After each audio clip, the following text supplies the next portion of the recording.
Good afternoon, friends. I am Anjulata Singh. Again, I start my YouTube channel, and my topic is nanotechnology and its applications. Firstly, I introduce what is a nanotechnology. It's a very hard to imagine just how small nanotechnology is because 1 nanometer is a billionth of a meter. When I read a history, then I found nanotechnology term was given by Taniguchi in a 1974. An idea and a concept of a nanoscience was given by physicist Richard Feynman. And Richard Feynman described a process and said in future scientists would be able to manipulate and control individual atom and the molecule. Okay, I start applications of a nanotechnology.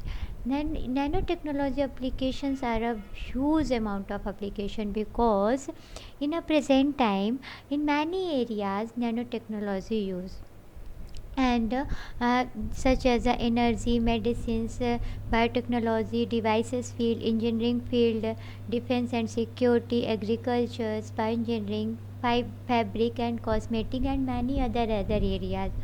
So, applications of a nanotechnology is a broad area, and day by day I describe one by one application. But today I focused nanotechnology use in a biotechnology field.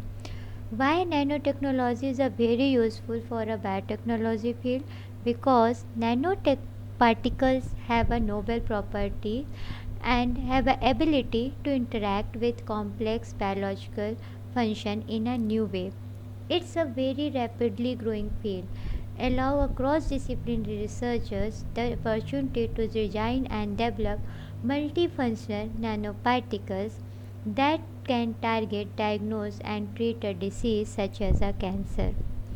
Our scientists have the ability to manipulate the physical, chemical, and biological property of these particles. So, we have a capability to rationally design and use a nanoparticle for a drug delivery as an image contrast agent and for a diagnostic purpose. Okay, firstly, I describe nanomedicine. Nanomedicine is the medical application of a nanotechnology. In my image, I will try to introduce why the nanoparticles are a very useful for a drug delivery. It's a normal drug process and it's a drug with nanocarrier process. In a normal drug process, drug interact with many cells, not interact with only a infected cell.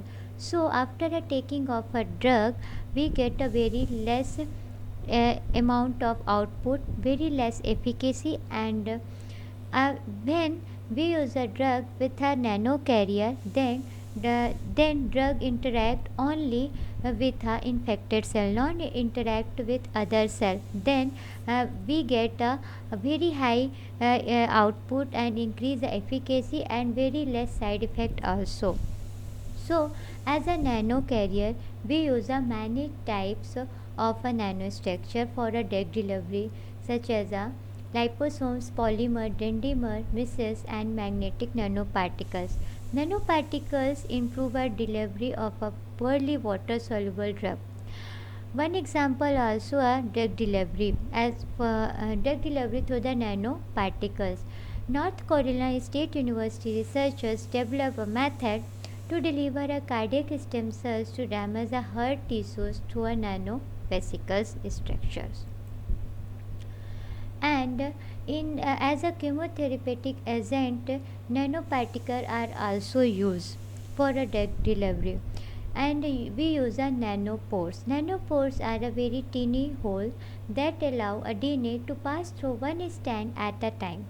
Will make DNA sequencing more efficient, and scientists can use the passage of a DNA through a nanopore to decipher the encode informations, including an error in the code known to be associated with a cancer. Okay, thank you, friend. My next slide are related to many nanostructure, and these nanostructures are used for drug delivery. Okay, thank you.